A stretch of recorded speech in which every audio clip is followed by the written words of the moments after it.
The wonderful thing about E2A is you really can find really high quality, profitable items. However, hey, what's going on, everybody? Steve here, Rake and Profit over rakeandprofit.com. Coming back to another video with Mr. Jeff Pike in the house. What's going on, man? doing great. Thank you, Steve. Yeah, great to be here. Yeah, I appreciate you. We're in Oklahoma right now. Behind us, you might see a bunch of people in the pool, the hot tub. We're at our friend Ben's house, who I interviewed already. He's doing 40 to 50K a month with eBay to Amazon. Jeff, this is gonna be a fun video because you're doing about 5,000 to 7,000 a month. Jeff does eBay to Amazon. He does thrifting. I know you've got some other little sources. And the interesting thing about this video, which I'm pumped up to talk to you about, is you just do eBay to Amazon part-time. Correct. A lot of people think they have to go in, drop thousands of dollars, do it full time, forget everything else you've learned, but you've done things a little bit differently. So maybe you could introduce yourself and share, why did you get into eBay to Amazon? Great. I'm Jeff Pike from Amarillo, Texas. I had always wanted to sell on Amazon. I initially was an eBay seller. Oh, okay. And for how many years before? I'd say about 4 or 5. Okay. And reached a certain level of success. However, my house almost became something out of hoarders because I had so much inventory everywhere. Mine smelled like a thrift store, if it makes you feel any better. Yes, yeah, that's usually the way that works. Yeah. I eventually got out of eBay. And when I found out about the Amazon FBA program, I thought it was like, this is too good to be true. You mean I can send it to Amazon, they will store it, and they'll ship it. Yeah. It's like it was just like a dream. Sounds like a scam. It's too good to be true. Yeah, it couldn't possibly be right. Well, they take their fees though, so yeah, we found that out. Yeah, we make Amazon, we keep them afloat. Yeah. So when I initially started, I started looking around for people on YouTube, and of course I found you. How long ago was this? That would have been about 3 years ago. Okay, 3 years ago. So I started watching your videos, and the critical thing was that was helped, and I'm to give Steve a lot of credit on this, the information that I got ahead of time. Yeah. So I watched video after video after video of yours, pretty couple years. Well, thank you. But what it did is it gave me a step up when I actually started my business. Yeah. And so I started my business, started looking for book, and just kind of started easing into it. And so my first full year, I started in November of 2021, but I didn't know that that was during what's called Q4. Yeah. So I sent in all these books, and it's like, what happened to them? Yeah. And then I found out, of course, because of all the volume. Yeah. So by the time Christmas had gone by, I had a few sales. So I really ramped up starting in January. So my first year, I sold 72,000 in books. 72,000 first year, and that was all just... Yeah, pretty much. I'd say the vast majority was books. And so going into this year, I decided to diversify a little bit, and again, it's your all's suggestion. So it got more into DVDs and CDs also. Yeah. You got ungated? I got ungated. Nice. And if you're not ungated, go get ungated. And it's not as hard as people say it is. Just be persistent. Yeah. It'll happen. So did well last year, but then I wanted to scale, and I wanted to find, I was basically sourcing locally. And that was like thrift stores, estate sales, garage sales, library sales, anything like that. And so you had the, what's called the E2A masterclass. Yeah. And I began to learn that, because I had experience as an eBay seller already. So I was open to that concept. Yeah. And then began to understand, okay, yeah, I can legitimately source off eBay. A lot of people think you can't find deals on eBay. Right. No, Actually, I thought that over 2 years ago when I first started. I was like, I don't know. I found a few, but I'm like, maybe this is just luck. Right. After that, I began to kind of ease into it. And the wonderful thing about E2A is you really can find really high quality, profitable items. However, that being said, it does take work. And it takes more money. Yes, and it's more money. So one of the things that was really great about the course, a lot of people think, oh man, so I've completed this course and I've got to put thousands in inventory. You know, gotta sell the house. Yeah, second mortgage. Liquidate. But that's not what I did. So I just started buying one here, one there. That's and, smart. You know, maybe, going from 1 a week to 2 a week. And were you focused mostly on just books? Books and DVDs. Books and DVDs. And so what ended ended up happening was, because I started out slow, of course I made a few mistakes along the way. Yeah. But I didn't have a lot of money in jeopardy. Yeah. So I was able to maintain my other part of my business and keep moving forward. Yeah. And so now I'm getting to where I'm looking at E2A instead of being a smaller percentage to steadily increase that. And I think you said behind the scenes, Jeff, I think Jeff was doing 1/3 of your business was eBay to Amazon right now? Correct. And what would you say is holding you back from making that a bigger part of your business right now? Is it you're still trying to learn the mistakes, or it's a capital thing, or it's an ROI thing? Yes. All the above. All the above. But so people would understand about E2A. It's great, but understand, like, locally, I could go source a nice hardback book, let's say for $3 or $4. Yeah. So, okay, and maybe sell it for $30 or $40 and make a really nice profit. Well, if I'm doing E2A, typically a really nice book going to be probably somewhere between 12 to 20 or more. Yeah. So there's a lot more at stake. So, but that's why, at least in my experience, recommend people start slow, learn how to, there's what's called a Keepa chart, which shows the sales history of the books. And once you begin to learn that, then you can feel more comfortable with the bigger purchases. So let me play like devil's advocate. Why, if you can get books so cheap at a thrift store, which we all know you can, actually in my area, I can get them at Goodwill for $1 to $2, right, sell them for 30, 40 bucks. Why would you want to buy something on eBay? Say you could sell a book for 50 bucks. Right. Why would you want to go to E2A and spend 15 if you could just get it from a thrift store for 2?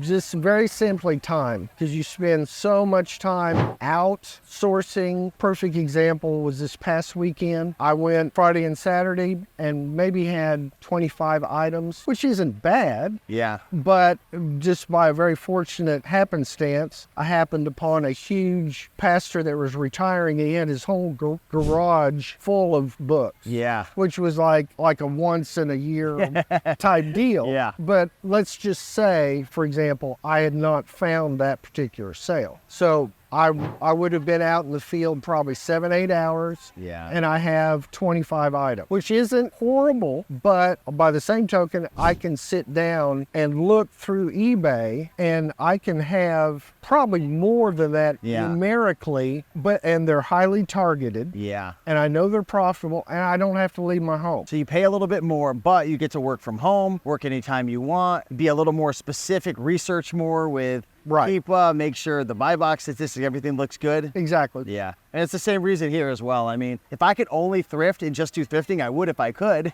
Right. But it's the time of traveling, the competition. Yes. And cool, man. And it can be, and thrifting, to be honest with you, there's times where there's highs and lows. Yeah.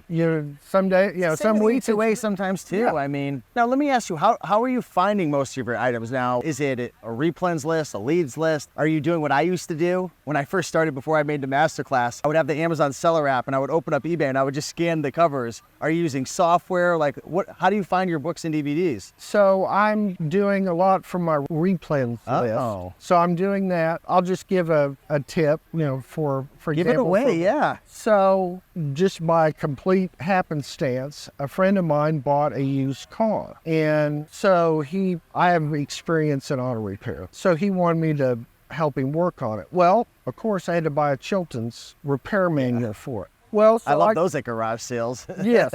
So I go to look, and the cheapest one in acceptable condition that I could find, the absolute cheapest one was like $20. Oh yeah, sounds about right. Now that's on eBay, but it was the same book. Was selling for $75.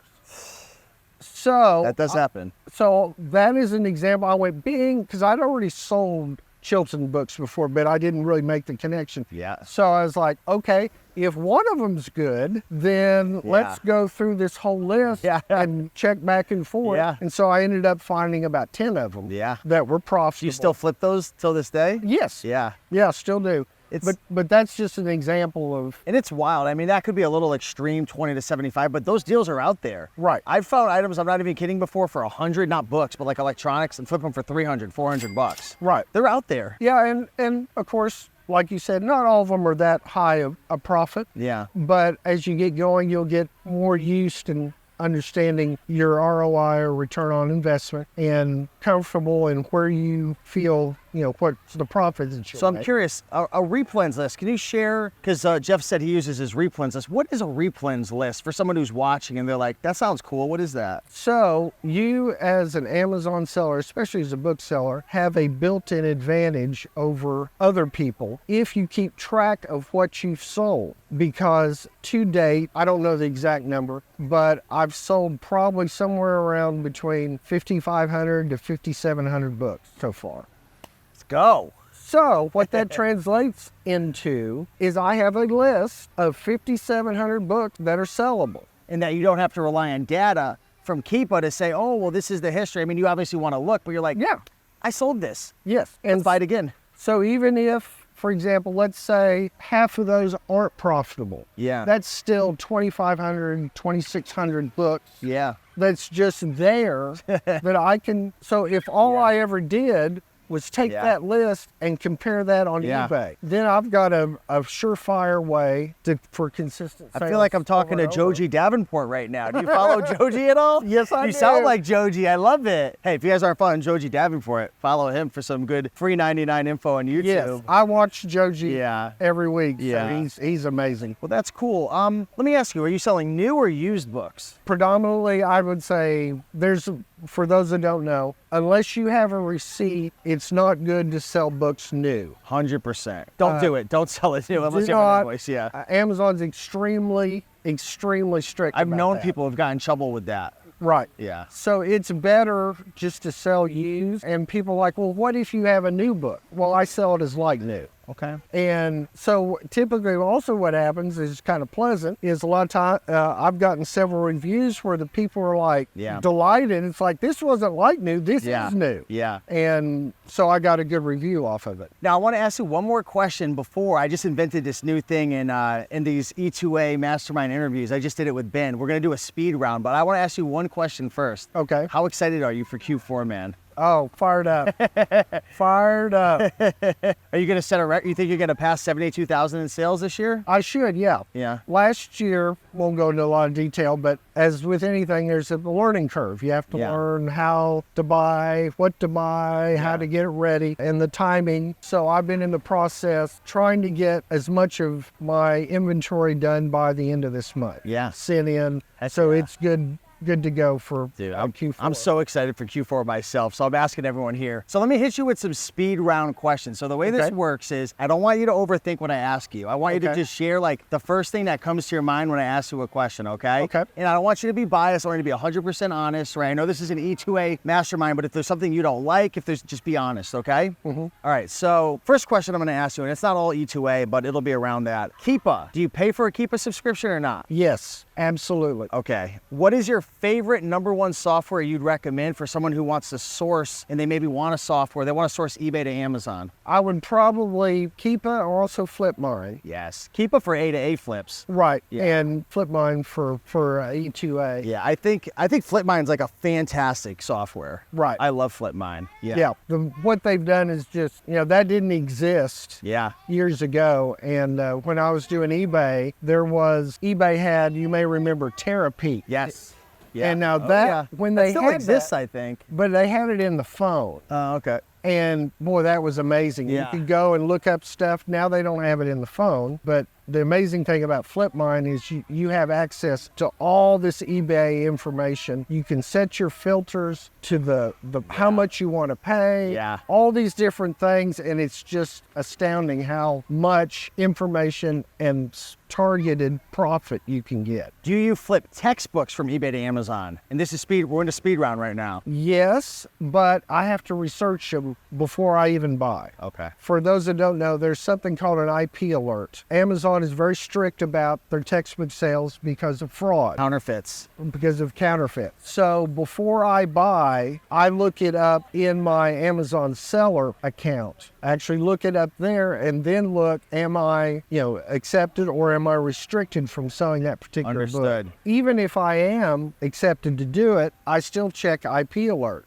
Yeah. Because that book could still be, for lack of better terms, they put a red flag on it. Do you use Book Run? I know Joji Davenport recommends the Book Run counterfeit calculator. No, I haven't used that yet. Oh, okay. I'd recommend definitely with textbooks. Yeah, he put me onto that. So There you go. top sales rank. What's the highest sales rank you'll flip eBay to Amazon in terms of a book? 6 million. Ooh, let us know in the comments what you think about that. I like that. Yeah, because I was discussing with some of the other members, and this is kind of lift the curtain back and be really. Let's do it. So, if you're really serious about getting into books and you're wanting to do it either very profitably part-time or a full-time, you're essentially going to sell two kinds of books. You're going to sell books that are lower ranked, that are lower profit, but sell quickly. Yeah. What that does is Amazon has what's called an IPI score. You have to, as a seller, have to have a certain score that they approve of, that your merchandise is moving at a certain pace. Well, the profit, though, is in the higher rank but higher profit book. Joji loves those. Oh, yeah. He all day long. If there was a big pit of them,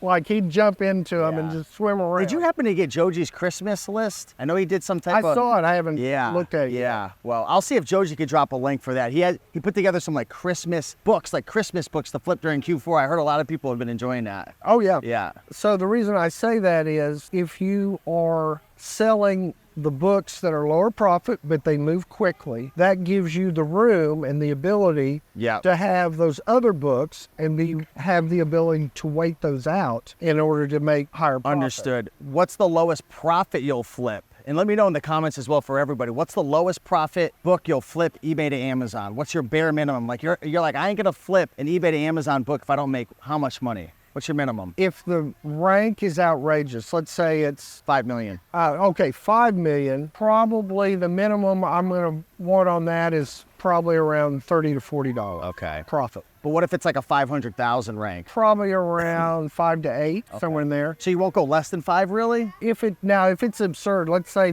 it's 10,000, some amazing deal, then I'll go 2 or 3. Yeah. But with the understanding, knowing that is helping my IPI score. What is your thoughts on the future of eBay to Amazon? I think the potential has just barely been tapped as far as what we do. Now, of course, I look at it from a media standpoint, books, DVDs, CDs, but there are so many different items on eBay, and I know you recently have gotten into electronics, but when we were originally doing the E2A master course, you hadn't even gotten to electronics. Yeah, exactly. And so there's so many categories there that aren't even tapped. I feel like I'm tapping into like 10% of the power so far, just learning over the last 2 years. Right. Well, Jeff, hey, the cameraman's telling us we're hitting our time, so battery may be running low, but this was fun. If you guys enjoyed this, then, definitely drop a comment, hit that like button. For anyone who's in the eBay to Amazon Masterclass or in our community,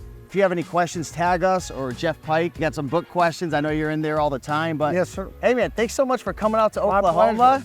And you know what? We got to get you on the slide soon. There's a slide behind us, so we got to get Jeff going on the slide. But appreciate you guys. Much love. Jeff, thank you so much. My pleasure. And we'll see you guys soon. Thank you so much. Bye-bye.